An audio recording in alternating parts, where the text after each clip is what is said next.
আমি মেসেজের উত্তর দেই না। আমার ইগো হয়ে গেছে, আমি কি না জানি হয়ে গেছি, আমার অহংকার হয়ে গেছে। আসসালামু আলাইকুম বন্ধুরা, সকলে কেমন আছেন? আশা করি ভালো আছেন। আল্লাহর রহমতে আমি অনেক ভালো আছি। যেই কথাটি আপনাদের কাছে এখন বলতে আসছি, এই কথাটা না বললেই নয়, জরুরি একটু কথা, আপনারা শুনে যাবেন দয়া করে। তো অনেকে ইদানিং আমার মেসেঞ্জারে মেসেজ করতেছে। আমার যদি না হয় প্রায় 20 থেকে 50 জন লোকে আমার প্রতিদিন মেসেজ করে। তো আমি কিন্তু সারাদিন মোবাইল ফোন হাতে নিয়ে থাকি না।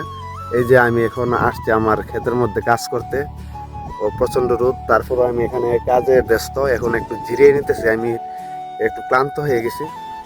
তো সবাই আমার মেসেজ দিতেছে, তার মধ্যে অনেকে আপনারা ভাবতে পারেন যে আমি মেসেজের উত্তর দেই না, আমার ইগো হয়ে গেছে, আমি কি না জানি হয়ে গেছি, আমার অহংকার হয়ে গেছে। এরকমটা ভাই আপনারা ভাববেন না, কারণ আমি রোবট না, আমি মানুষ।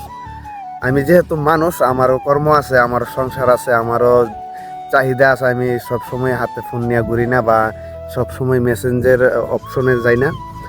আপনারা মেসেজ দিয়ে রাখবেন, আপনাদের মেসেজের উত্তর পাবেন, হয়তো একটু লেট হবে। ধৈর্য সহকারে আপনারা মেসেজ দিয়ে উত্তরের আশায় অপেক্ষায় থাকবেন।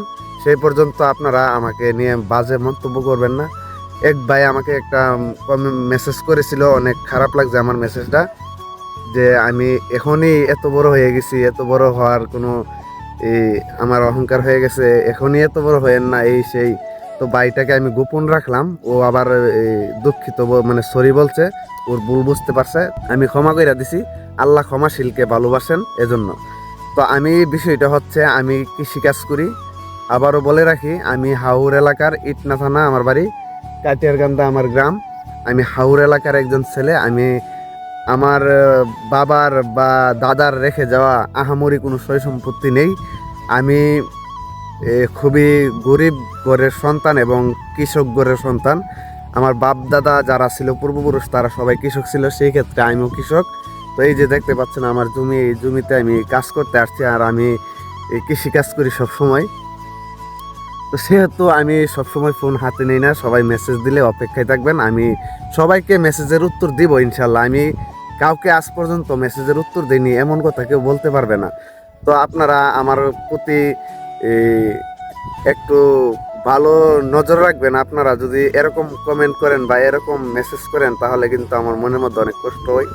কারণ আমি কিন্তু এই আমার কর্মের পাশাপাশি আমি এই ভিডিও চালিয়ে যাচ্ছি।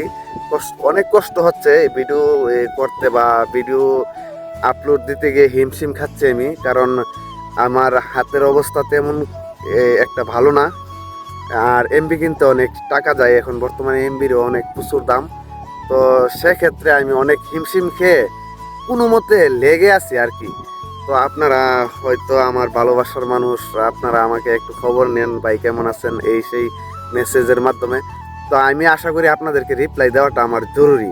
তো আমি আপনাদেরকে রিপ্লাই দিব, কিন্তু একটু সময় হয়তো হতে পারে, যেহেতু 20-50 জনে মেসেজ করে, সবাইকে মেসেজদের উত্তর দিতে তো একটু লেট হয়েই যায়।